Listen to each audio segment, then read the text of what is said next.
Vous avez des kilos en trop que vous n'arrivez pas à perdre, vous avez des troubles digestifs tels que les ballonnements, transit capricieux, eh bien cette vidéo est faite pour vous. Je vous explique le lien entre votre intestin et les allergies alimentaires de type 3.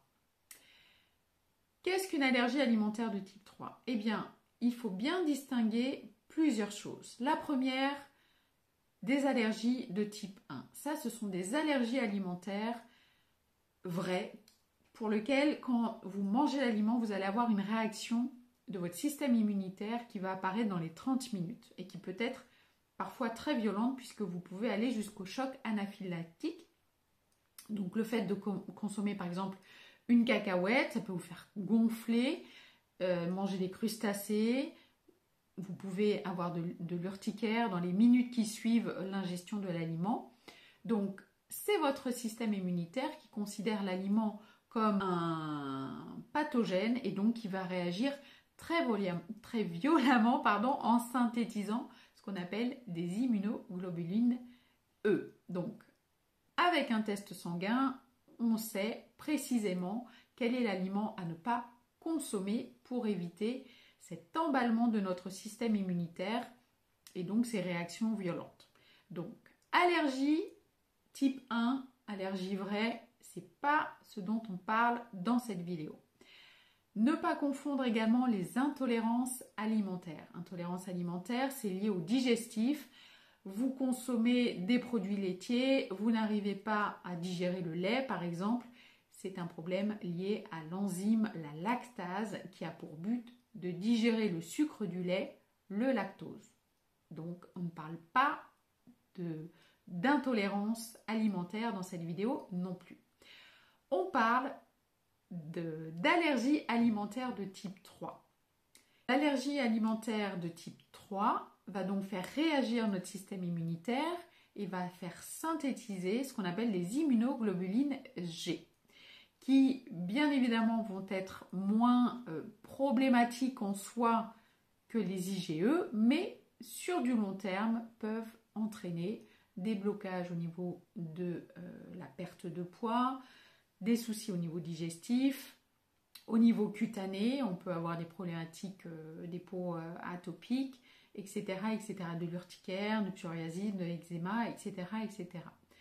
Donc, il faut quand même considérer ces allergies alimentaires de type 3. Mais alors, comment on développe ces allergies alimentaires de type 3?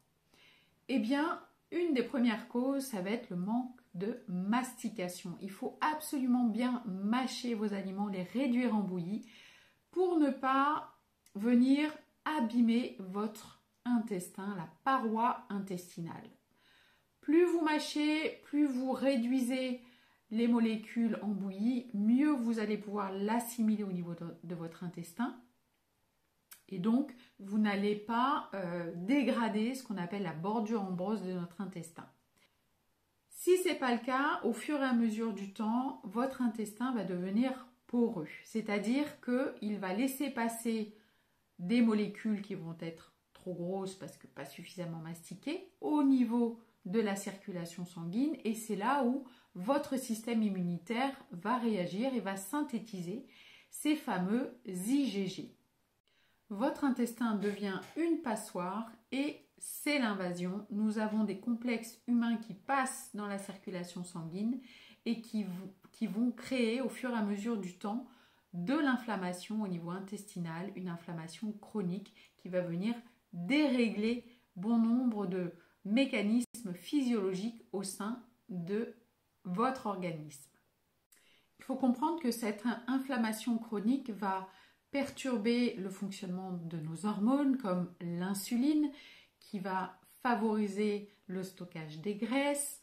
Cette inflammation va aussi perturber la synthèse du cortisol, l'hormone du stress par excellence. Ça va favoriser la rétention d'eau et puis ces hormones de la satiété et de la faim, la leptine, la gréline. Quels sont les aliments que l'on retrouve plus souvent dans les allergies alimentaires de type 3? Eh bien, on retrouve souvent les céréales qui contiennent du gluten, parce que ce fameux gluten a pour tendance de favoriser la porosité intestinale. Donc le blé, l'orge, le seigle, le petit épeautre, toutes ces céréales contiennent du gluten. Et puis on a également les produits laitiers à base de lait de vache, surtout par rapport à la caséine. Également les œufs sont souvent incriminés dans les allergies alimentaires de type 3. C'est une protéine très immunogène, ils vont favoriser la synthèse des IgG. Le maïs, la levure de boulanger, le soja. Vous pouvez donc savoir en faisant un test sanguin, voire un test salivaire, si vous avez des IgG. Mais avant ça, vous pouvez, avant de faire des tests sanguins ou des dosages salivaires, vous pouvez quand même essayer par vous-même de faire un stop sur une catégorie d'aliments, par exemple les céréales à base de gluten, et puis vous voyez, vous évitez ces aliments pendant 3 semaines et vous voyez si les symptômes digestifs diminuent, les problèmes de migraine, les problèmes de peau, en fonction des symptômes que vous avez, si ça diminue ou pas. Identifiez dans vos habitudes alimentaires les groupes d'aliments qui reviennent souvent dans votre alimentation. Est-ce que le gluten, les céréales, vous en mangez tous les jours et combien de fois par jour? Les produits laitiers, les œufs, etc., etc. Ça sera plus facile pour vous de potentiellement identifier les aliments qui vous créent en fait des hypersensibilités alimentaires. Privilégiez aussi les rotations de ce fait-là, ne pas manger toujours les mêmes aliments et surtout consommer des aliments bruts et non transformés, puisque les aliments issus de l'industrie agroalimentaire qui sont transformés comportent trop souvent de mauvais gras, trop de sucre, trop de sel qui ne vont pas être bons pour notre intestin. Donc mes conseils pour diminuer cette inflammation intestinale: manger suffisamment de légumes, une portion sur chaque repas pour venir nourrir correctement les bonnes bactéries de votre microbiote. N'oubliez pas la vitamine D pour avoir un intestin bien étanche, et puis ces fameux oméga 3, ces petits poissons gras, sardines, maquereaux, anchois, harengs, 3-4 fois par semaine pour bien lubrifier l'intestin, faire que votre intestin soit bien étanche, puisque tout part de l'intestin et quand l'intestin va, tout va. À très vite pour une prochaine vidéo.